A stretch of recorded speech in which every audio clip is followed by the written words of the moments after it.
Gauteng Education is visiting the families of the students who tragically lost their lives in a fatal accident yesterday morning in Merafong, west of Johannesburg.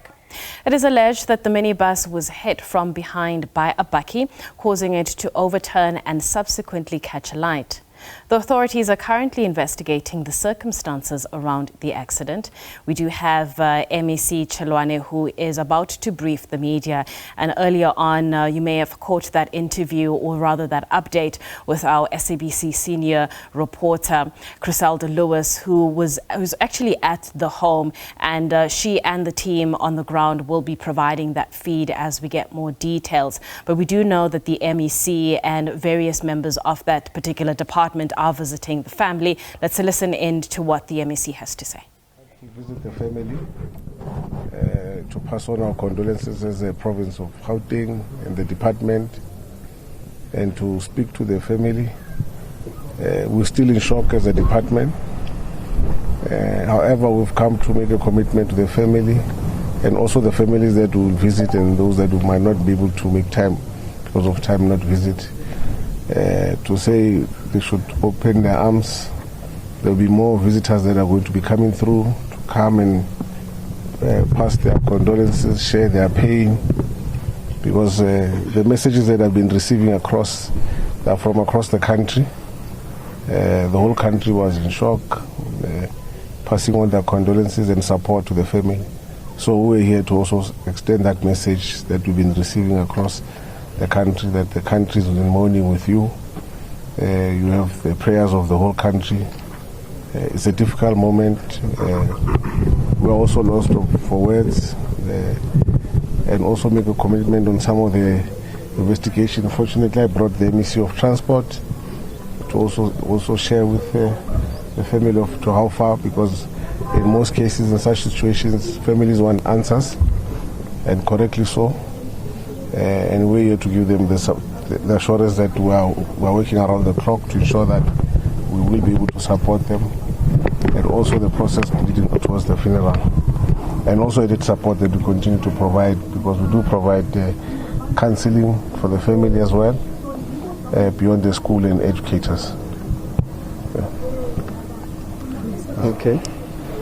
Thank you very much. I think would also want to pass our condolences to other families. We are here,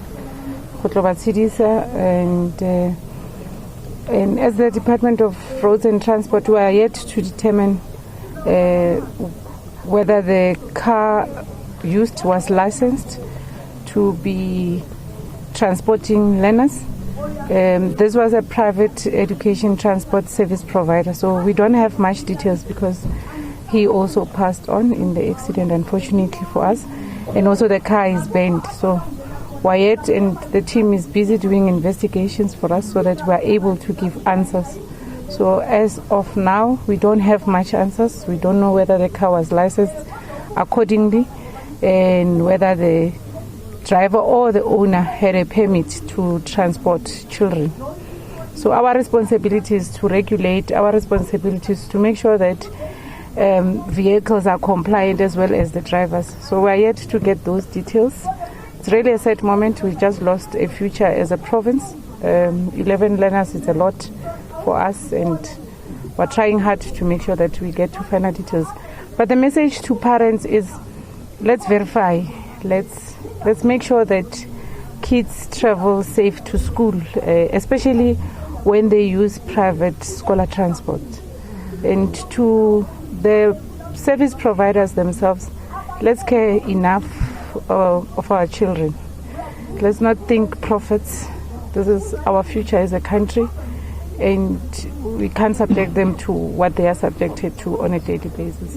But we'll work hard as government to make sure that we deal with the challenges within the education transport sector. There's a need, and I think this is one of the things that maybe we should go back to the drawing board on how do we regulate it. It's not everyone who should be in the business, obviously, and it's one of the businesses that are taken for a right that I can do it. Anyone can do it any day, any minute, and not really following the processes of being properly licensed. So we are saddened we'll try hard. Okay, can we close it off with the family? Yes. Okay. Okay, from the ndathetha isixhosa. Okay. Njengefamily njengomalume apha family akahlalele. Into eqala sibulele kakhulu ukufumana inkxaso kuvela ku-MEC Matome. Ngoba xa kuvela into ezibuhlungu kangaka kulapho ufuna inkxaso khona ukuthi ingabe bona basiphetheyo bathini ngale ntlekelele. So ithe masibona nje kungena o-MEC bababini we-education no-transport, we knew that at least we've got the support. So sifumene message from i-office ka-Premier ukuthi into babuhlungu njengathi thina obviously like ku-MEC ebesetshola our major concern ukuthi but what really happened. Ukoko abantwana bacela u-MEC ukuthi la taxi ibinjani. Itaxi nabantwana kodwa ke ayinazitulo ezirayithi. Imigqomo nje epha. MEC at least watch but we'll get to the bottom of the issue. Thina njengefamily nje sifuna nje sinqane ukuthi engathi investigations ingaba fast so that sibe ne-closure eyazi ukuthi na isenza sibe right. Because abantwana babhubhile bebekrelekrele. It's two boys and two girls. Abamama babona abantwana basebancinci kwabona. Kodwa ke ngale support esifumeneyo sibe siqina kakhulu and sayiphinda futhi ko-MEC siyabulela kakhulu inkosi. Okay guys, in that sequence 1, 2, 3, 4, 5. Remember your number. Let's go all the questions. Yeah, let's take all questions and then we'll take answers. Okay. Tulufalo from Kaya 959 News. My question is for MEC Diboni. MEC, this morning, to my shock, when we went to Rockland Primary, we had several transports that had 3 kids sitting with drivers in front. How does your department plan on addressing this matter? Because we know that accidents do happen, but in a case where there are so many kids in one car, we end up with such a tragedy. What's the plan? Oh, let's take all of them, please. Good afternoon. My name is Ngosi Khoramalinga from High FM. MEC, I think the MEC Giliboni, the questions in which your department is seeking to answer are very important, but equally so, I think the interest is also on the driver of the Ford bakkie. Yesterday afternoon, we were told that no blood test had been taken, he hadn't been interviewed, and there was actually not much known about him. What's the status where that is concerned, and the investigations? What's the update MEC essentially you've received from the police where that is concerned? And also just the update from MEC Nkomoralo Hoku in terms of the identification. What are we looking at in terms of time frame and that process playing out? Thank you. 3? I'm good. Good. Okay, thank you. Okay, so my questions are also answered. Asked from ENC. Maybe a follow-up question. How many more children need to die before something more serious is done about the state of scholar transport, but also the state of roads in general? And I know we're focusing on scholar transport, but was this a scholar transport issue, or is it just a general state of South African roads issue? Okay. Okay, well, Mungi Zikoko from Eyewitness News.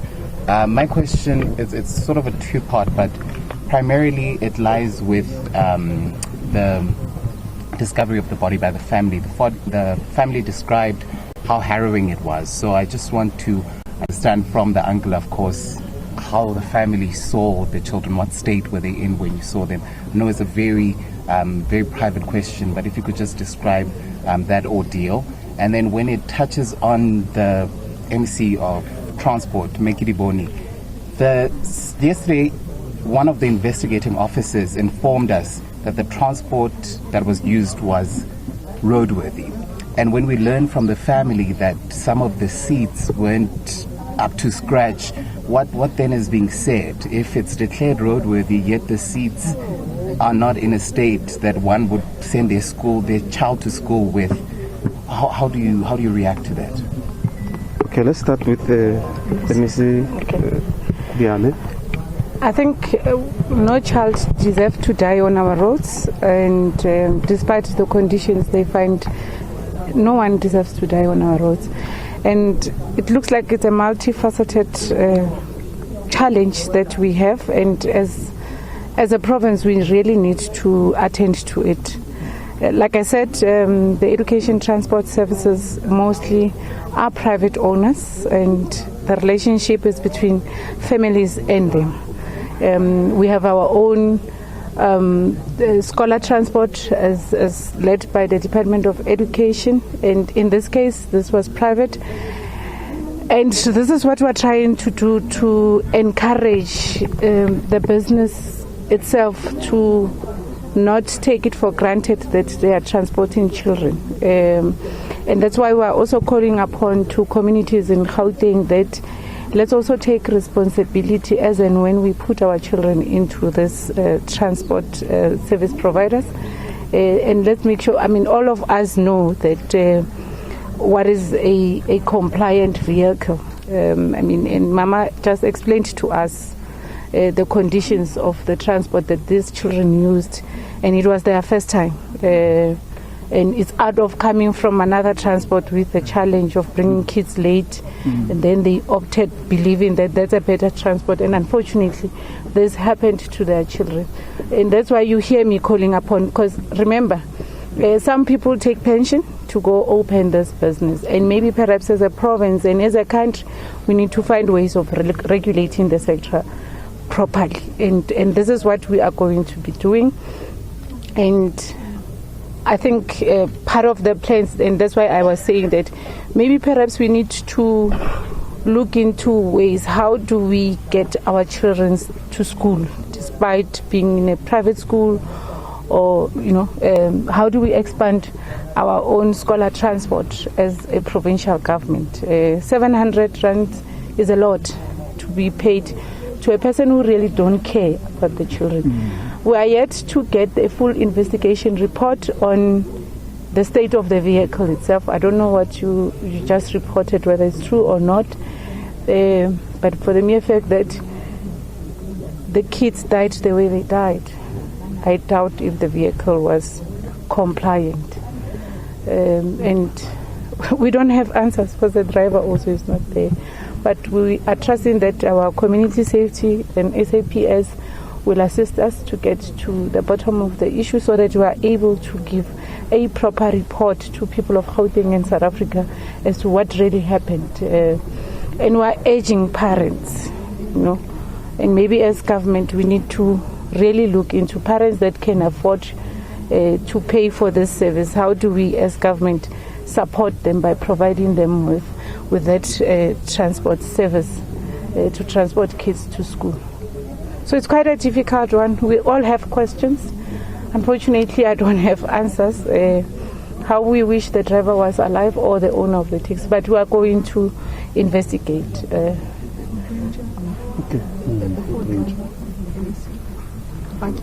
The bakkie driver, like I say, that we are waiting for a full report, including the bakkie driver, as to what happened. But the information we got is that blood samples were taken yesterday, and we are hoping that we'll get a better report. This is an accident. We'll all investigate and provide a report at the end of the day. Okay. No, not as a family into a situation, but I belong as full speculation. Government makayenze ufunisisa ngalondaba agcula vele kodwa as for imizimba yabantwana benjani mhlekazi andifuni ukuyiphendula leyo ufuna ukuyiphendula very painful ukuthi abantwana behleli pha awubona into nekusubona nje umlotha. So I don't even want to say we just discouraged abachamba ukuthi makungayi kuyathena abantu abadala kodwa ke with the support that sibona from the country all over Gauteng, provincial government and national, siyafuna ukuthi ngeseke sakhona ukuthi siqine kancinci inkosi. Okay. I think you got everything.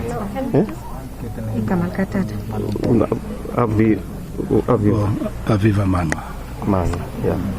Are we able to just follow up on a few things, please? Just the first one, you talk about the government needs to do things. Are there deadlines that are set in terms of what action needs to be done? In February and March, we had children dying also from scholar transport incidents. So is there like a set plan in terms of that? And then also even with the driver of that Ford Ranger, are there timelines in terms of what can happen? Because How is he that nothing has happened so far when we were told yesterday that nothing has happened? The police are responsible for investigation, and we'll definitely get a report from them, and we'll be able to communicate that with you. Like I say, there's a plan in the province. MEC Chiloane is responsible for that, to provide scholar transport to children in our province. And in this case, it's a private services. That's what is called Gauteng Education Transport Service Providers, trying to organize themselves. And I think one of the things that is important is to talk to all the service providers, just to make sure that, because remember, we are responsible for licensing. So when you are to provide public transport services, you must be adequately licensed. And like I say to you, we need to get answers whether the driver of this transport had a PDP, because for you to drive public and provide a service to public, you need to be licensed, and your vehicle must be compliant. It can't be compliant when kids are sitting on top of buckets. It can't be. And that's why we are saying to these service providers, please don't push profits. This is our future as a country, and we are expecting them to be responsible business people. It's about our children. Anyone who do business on children and women, we urge them to be sensitive. And I mean, like, I'm hurt. The kids are almost my son's age. I'm just worried what's going on with their mothers, and we'll investigate. We'll put up a plan. It will not be an easy one, because if then we are coming into the space, it means those who are in this business might have challenges with what we can come up with as a government. You know how it is when you want to put public services, especially where people are benefiting as private owners. The regulations are clear. They should have a PDP, the vehicle should be compliant. And I think also the aspect of law enforcement, maybe perhaps you must judge us on that at particular times we are not visible. Kids travel as early as 4:30 coming from their different homes.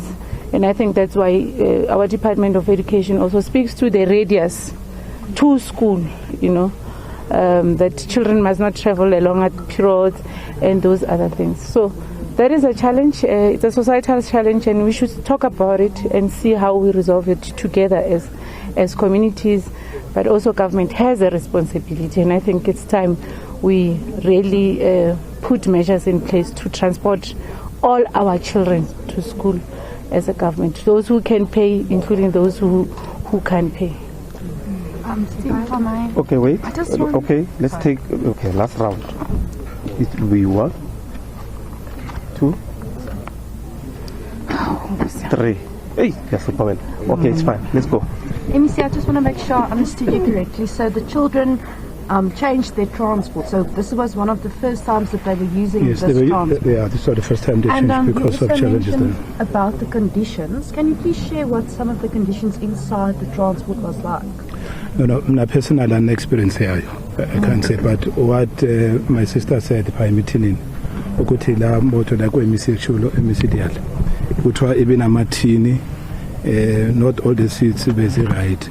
So obviously, what is true or not, it might come and get an investigation of police. 2. I just want to get sorry, can you please look on the Sunday Times? Any one of the MECs can address this. What's the timeline? What happens after today? And then just a second one, perhaps for the uncle, if you can just describe what kind of children they were, their personalities. Okay, the last one. Where was it? Last one. Yeah, okay.